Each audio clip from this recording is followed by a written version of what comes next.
गुरुचरित्र हा 5वा वेद आहे हे आपणाला विदित आहे.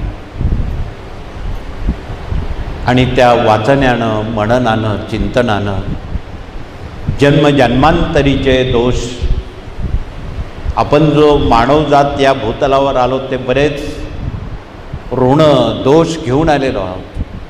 72 प्रकारची ऋण आहे. पैकी त्यातली अनेक ऋण या सेवेनं निवारण होतात. त्यात मातृदोष असेल, पितृदोष असेल, पूर्वजन्म, प्रारब्ध, सुकृत, क्रियामान, ऋण, वैर, हत्या, शाप, तळतळा यासारखे अनेक दोष श्री गुरुचरित्र पठणानं, चिंतनानं नव्हे श्रवणानं, श्रवण भक्तीसुद्धा तेवढीच महत्त्वाची आहे, त्यानं ते निवारण होतं.